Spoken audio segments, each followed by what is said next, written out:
Hey, ladies and gentlemen, welcome back to the channel. As always, it is Nick here, back with your daily crypto news and analysis. And today we are going to be talking about Ripple and XRP.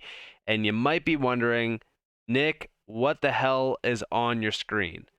Well, we are embarking on a journey. And this journey is one that is going to overshadow anything that we've ever seen in our history. We are embarking on the journey to the fourth industrial revolution. This is happening at a global scale. This is happening in every single major industry, every single major sector. Everything as we know it is going to be disrupted.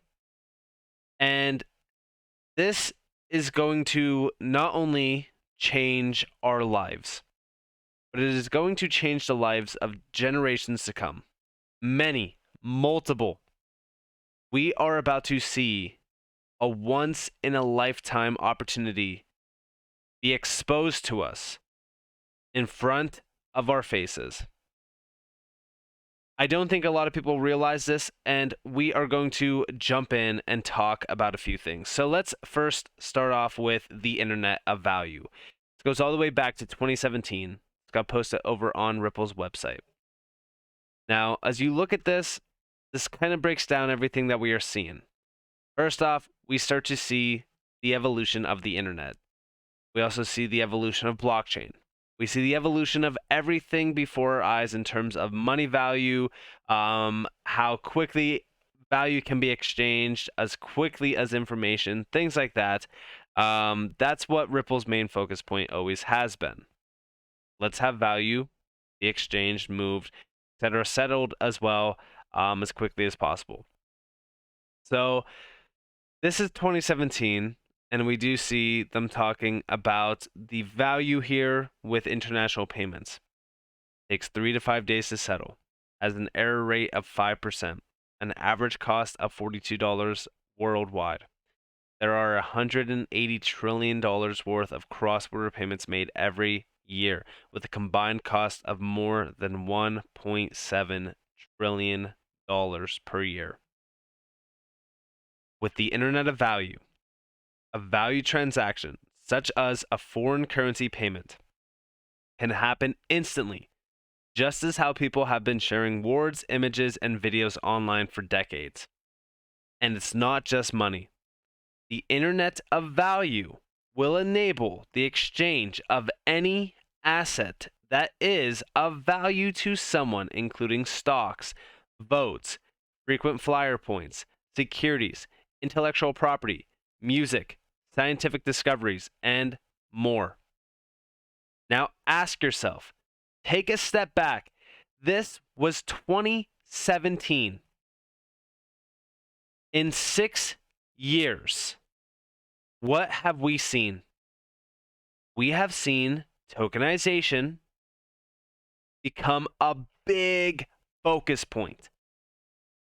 This last statement here, having anything of value moved as fast as you talking to someone, exchanging information, whatever. This is what we are seeing happening right now.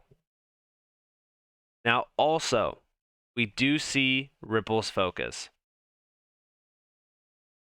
Basically, their vision for the second era of the internet is that they believe most significant benefit of the Internet of Value will be for payments. We provide one frictionless experience to send money globally using the power of blockchain, making cross-border payments faster, cheaper, and reliable will bring major benefits to consumers, businesses, banks, and governments, while also introducing a standard protocol for how every institution and individual connects across various networks to exchange data. Doing this will connect billions of people around the world to transact, give rise to entirely new businesses and industries, increase financial inclusion for millions of underbanked consumers. This is going to be huge. The last major evolution around finance was in the 1960s when we seen the inception of credit and debit cards. I ask you, how large of an opportunity is this? And yes, in terms of the internet as of value, this is as planned. We see the timeline of it. We see going all the way back to 2019, all the way to 2030. We are at that inception point now where blockchain solutions for capital markets and trade finance emerge. R3 Corda, DAH, Fabric, etc. The Interledger Protocol Java becomes the interoperability standard for Hyperledger Foundation projects. We are seeing a big shift towards the end of this. Blockchains and DLT solutions mature, and all asset exchange networks become interoperable with the Interledger Protocol. Now, I don't believe that, the Interledger Protocol and XRP will grasp all the money. You guys know me. I do believe that there's some incredible DLTs out there within this space that they all can work together. There's enough food at the table for them all to eat.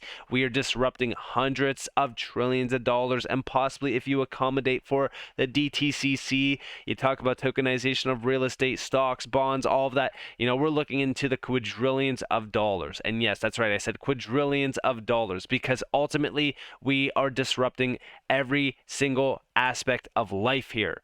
This is the fourth industrial revolution. There's this video posted over here from Riz XRP. It's everyone's best interest to get behind. The fourth industrial revolution is here, the internet of value. Listen closely to this video. At one point about this break between the US and China, and said, both sides are going to say, whose team are you on? And he said, our job is to make sure the question never arises. But the question has arisen. And so I think we have to go deeper. And it's not about the US versus China. It's about what underpins a world order is always the financial system. I was very privileged. My father was an advisor to Nixon when they came off the gold standard in '71. And so I was brought up with a kind of inside view of how very important the financial structure is to absolutely everything else. And what we're seeing in the world today, I think, is we are on the brink of a dramatic change where we are about to, and I'll say this boldly, we're about to abandon the traditional system of money and accounting and introduce a new one. And the new accounting is what we call blockchain. It means digital. It means having a almost perfect record of every single transaction that happens in the economy, which will give us far greater clarity over what's going on. It also raises huge dangers in terms of the balance of power between states and citizens. In my opinion, we're going to need a digital constitution of human rights if we're going to have digital money. But also, this new money will be sovereign in nature. Most people think that digital money is I love how this guy is just on his phone here. I just wanted to take a quick minute to pause and just say, this is exactly why most people will miss out on this massive opportunity. This is the greatest transfer of wealth in the history of our lifetime. Crypto and private, but what I see are superpowers introducing digital currency. The Chinese were the first. The US is on the brink, I think, of moving in the same direction. The Europeans have committed to that as well. And we are seeing this. We are seeing this happening right now. Most people are just distracted. You see all the news around the mainstream media. You have UFOs, alien abductions. You have, Russia starting this massive war. You have everything going on all at once to distract everyone from the bigger picture here. The fourth industrial revolution. Even the World Economic Forum has been discussing this for a very, very long time. Listen to this video. This is I want you all to understand what is happening around the world right now within finance, technology, every single major industry, every single major sector. Everything that we know is being disrupted. The third transformation which we have to face is what you just mentioned, Minister. I wrote in 2015 the book, The Fourth Industrial Revolution, and I mentioned 23 or 24 technologies which will change the world, like crypto and so on and so on. The book was considered science fiction. All those technologies have become reality, and there are new technologies. And I would say we are in the second minute, or whatever we want to call, we are at the beginning. When you look at it, at technology transformation, it usually takes place in the terms of an S-curve. And we are just now where we move into the exponential phase. And I agree, artificial intelligence, but not only artificial intelligence, but also the metaverse, near space technologies, and I could go on and on, synthetic biology.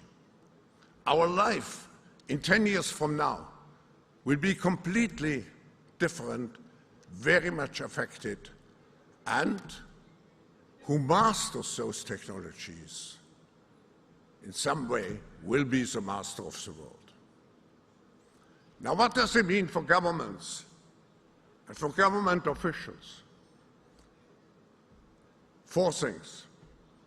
First, since we speak about a transformation process, we have to be ambitious in our thinking. How do we want to come out at the end of this transformation process? And we have to seize the opportunities,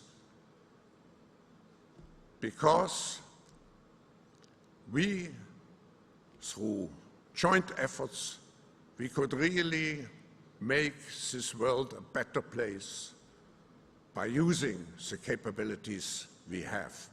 So ambition is very important. Believing into the positive force of those transformational changes.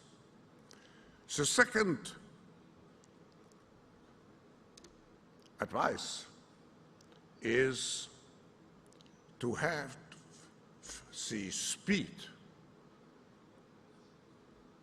You cannot catch up with the new technologies. You have to be a front runner, because otherwise you will be on the losing outside. Adaptability is the next factor.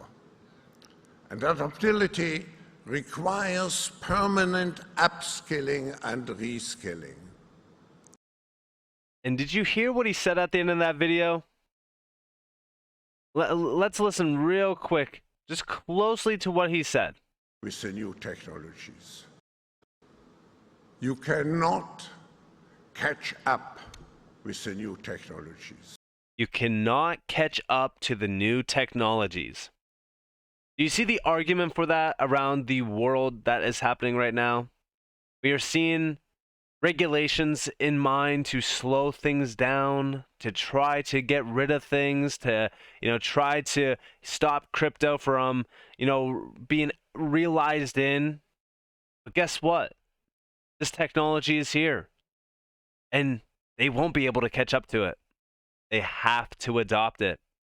We are seeing a lot of major nations trying to front run this technology and be the first ones out.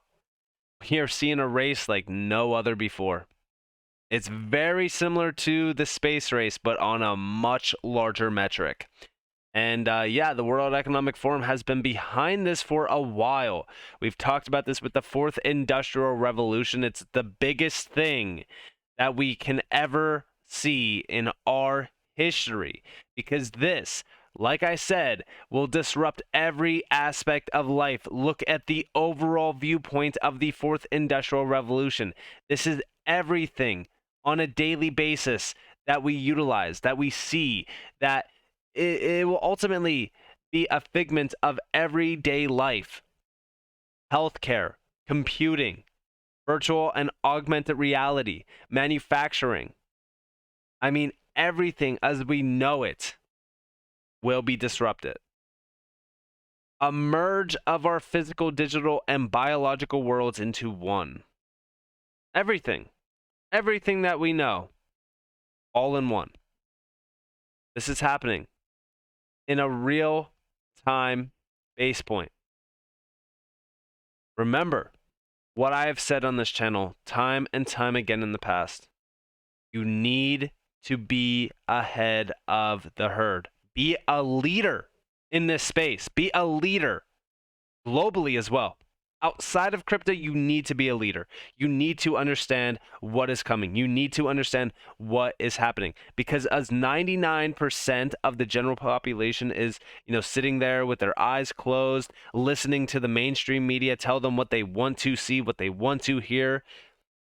You are sitting here listening, understanding, learning to be on the right path, the journey to the fourth industrial revolution and the journey to generational wealth. And with that being said, I hope that you guys enjoyed this video. If you guys did, definitely leave a like, subscribe, to notifications on if you guys have more free content. You guys are more than welcome to follow me on Twitter and join the free Discord down in the description below. As always, hope that you all have a beautiful day, beautiful night. If you guys are on this beautiful world, it's been Nick. Peace out, guys.